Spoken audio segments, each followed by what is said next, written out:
Halo guys-guysku semuanya, gimana nih kabar kalian? Semoga baik-baik saja ya, dan semoga selalu diberikan kesehatan. Seperti biasanya guys-guysku, jadi kali ini aku mau ngajakin kalian nih untuk mencari informasi menarik apa hari ini seputar dunia entertain di tanah air. Dengar-dengar, ada yang lagi ngamuk gara-gara sesuatu hal, dan ada juga kali ini informasinya menarik-menarik hari ini ya. Ada pernikahan seseorang yang saat ini orangnya lagi di penjara gitu. Terus kemudian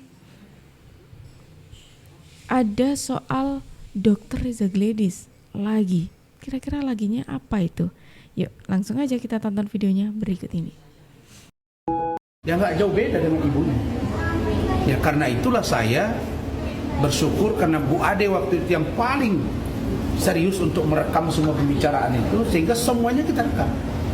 Dan kalau itu dibuka jejak digitalnya nggak akan terhilang.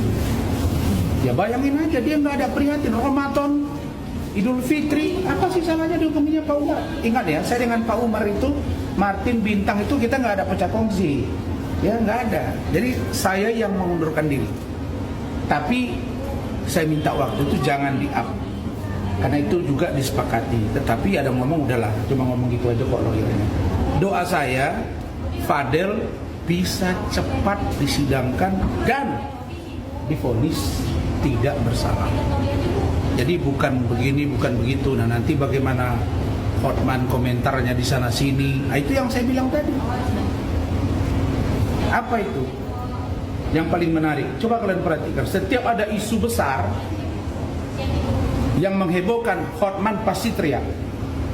Sekarang saya tanya, Ketua PN Jakarta Selatan tersangka dan ditahan, dugaan 60 miliar, ya, melakukan atau terlibat dalam vonis lepas, gitu ya, Rostina, dengan 7 mobil, dengan 7 kendaraan, 5 mobil mewah, 2 sepeda motor atau moge, motor gede.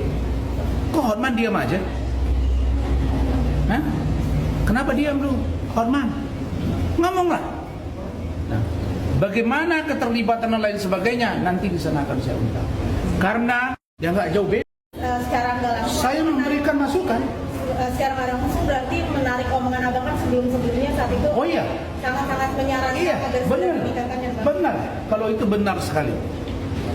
Tapi saya tidak menyesal. Justru saya bersyukur mengenal seorang Loli, sehingga saya sebagai seorang akademisi, dokter, dosen sampai hari ini, saya baru melihat ada manusia yang begitu bicaranya berapi-api, membenci seorang ibunya, sampai dipanggil Ami saja dia tidak mau, selalu nikmir, ya, dipukuli saya gara-gara bela dia, dilaporin si Fadel gara-gara bercinta dengan dia, padahal dia sudah pernah berhubungan badan dengan orang lain di UK bahkan di Indonesia.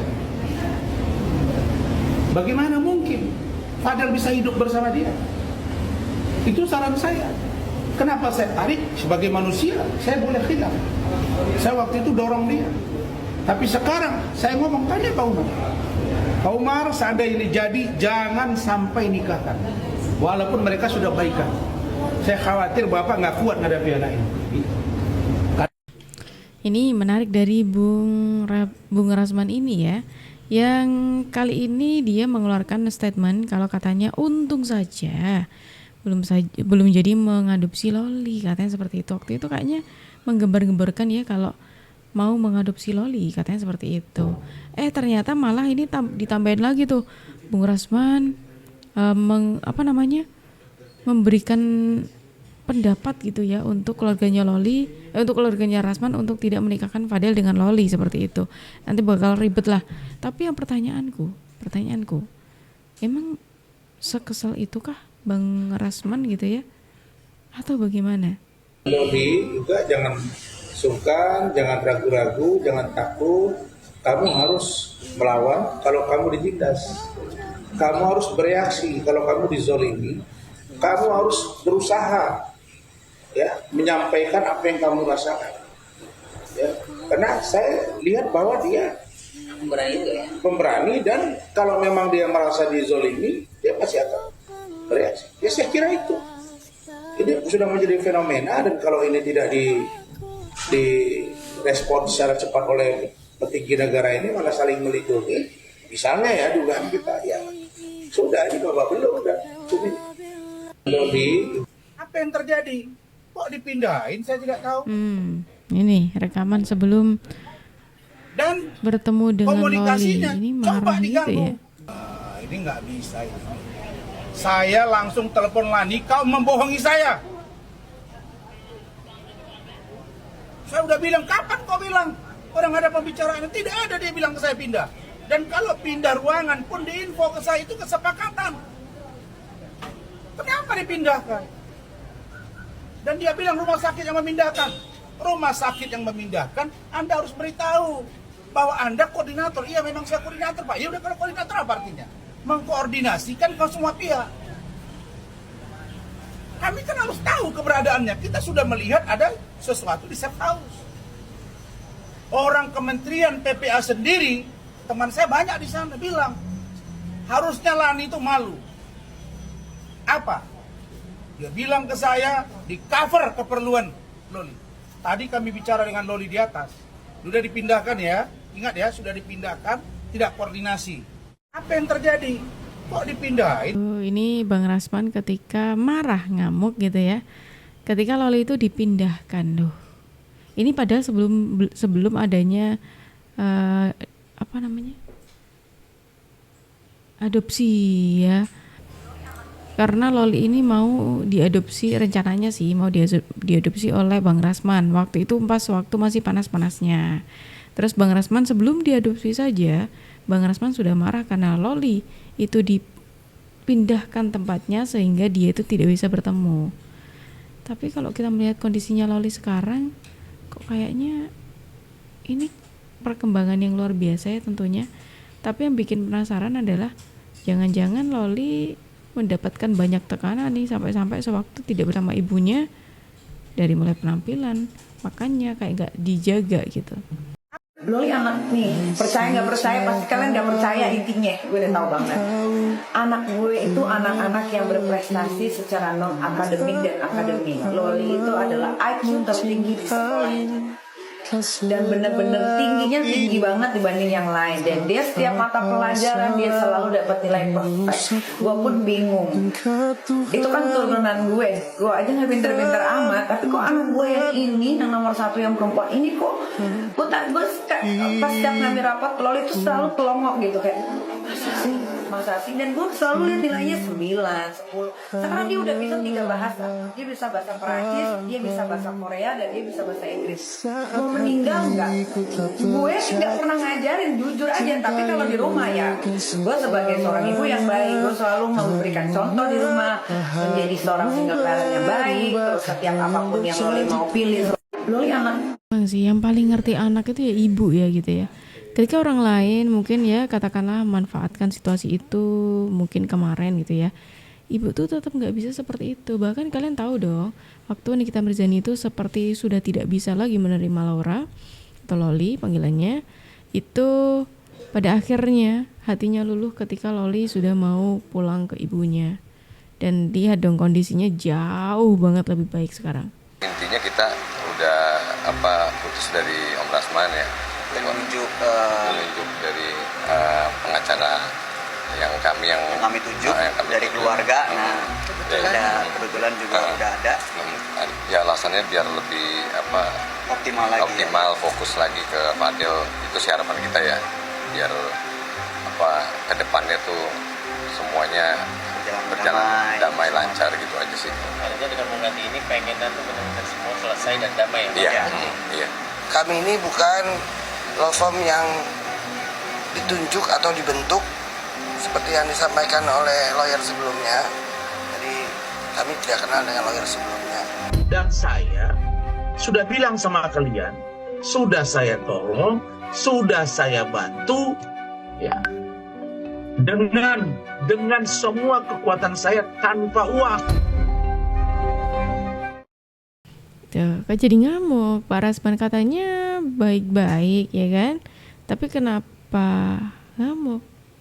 Kenapa ngamuk ketika keluarganya Fadil memutuskan untuk tidak bersama dengan Bang Rasman? Alasannya ya karena kurang maksimal pada saat sudah penahanan Fadel. Insya Allah sih nggak ada yang masalah apapun ya, karena kita juga semuanya kan dari awal juga baik-baik. Kalau yang kemarin yang kasus dilaporkan oleh NM tetap dilanjutkan. Masih mengupayakan dan dari ekspektasi yang kita mungkin yang dibilang cukup tinggi ya. Oh, ternyata itu yang menjadi penyebabnya keluarganya Fadel mengeluarkan atau menarik hak kuasa dari Pak Rasman ke pengacara yang baru karena dirasa Pak Rasman ini selama melindungi Fadel di kasus ini dirasa kurang maksimal gitu. Mungkin terlalu banyak job kali ya. Apa ini? Mencium bau-bau kebebasan Nikita Mirzani, Reza Gladys datang ke Polda. Hayo.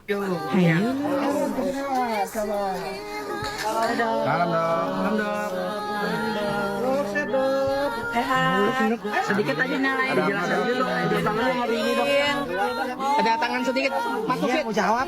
Masuk dulu ya. Sebentar. Ada tangannya ada apa mungkin? Ada tangannya. Ada apa sih? Ada mungkin tambahan apa nggak tahu, saya juga nanti tanya ke kuasa hukum saya. Atas laporan siapa mungkin Dokter Reza hari ini? Atas laporan Dokter Reza ke siapa atau mungkin gimana? Yang masih atas laporan yang kita. Atas laporan yang sebelumnya kepada NM gitu ya? NM ya berarti ya dok? Nanti melengkapi laporan tambahan ya dok? Iya betul. Oke. Makasih ya. Percaya dan tergiring opini. Biar kita serahkan terhadap institusi yang memang berjalan di negara ini. Kalau produk bermasalah ya kita serahkan terhadap BPOM. Kalau misalkan ada pidananya ya kita misalkan serahkan kepada pihak kepolisian. Jadi jangan sampai mengkaburkan dugaan tindak pidananya ini dengan seolah-olah bahwa produk ini adalah produk berbahaya gitu. Tapi berarti dengan perpanjangan masa penahanannya si NM ini sendiri itu gimana bang? Menyikapinya bang? Biar penyidik aja dulu saja. Ya, pada prinsipnya kita hari ini adalah memenuhi panggilan penyidik ya, sesuai dengan petunjuk dari jaksa. Jadi kami pikir biarkanlah penyidik itu menentukan apakah nanti ditambahkan tersangka atau tidak. Kami belum tahu seperti itu. Tapi sampai dengan sekarang kami mengetahui hanya 2 tersangka. Betul ya kawan-kawan ya? Dok, tapi penjualan berpengaruh nggak dengan tuduhan-tuduhan jelek seperti itu? Sebenarnya bukan, saya tidak terlalu ke penjualan, tapi saya ke kepercayaan karena saya ada anak, ada keluarga, dan ada customer. Percaya dan tergiring opini. Biar kita serahkan terhadap institusi.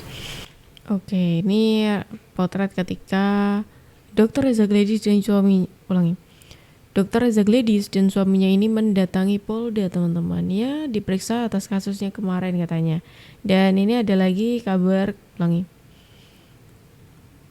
kayaknya memang kabar skincare abal-abal ini semakin melebar ya tentunya. Terus belum selesai sampai detik ini masih dicari. Bahkan Nikita Mirzani ini kemarin baru saja mendapatkan tambahan penahanan yang semula itu 2 minggu, kemudian bertambah menjadi 40 hari. Kayak gitu. Terus ini dipanggil lagi nih untuk kesaksian ya, Dr. Reza Gladys ini dipanggil gitu. Nah itu tadi informasi kita hari ini, teman-teman semuanya. Kira-kira gimana kalau pendapat kalian? Yuk tulis di kolom komentar ya. Dan teman-teman semuanya terima kasih banyak karena kalian sudah menemani aku dari awal sampai akhir. Aku Jubu pamit undur diri. Sampai jumpa.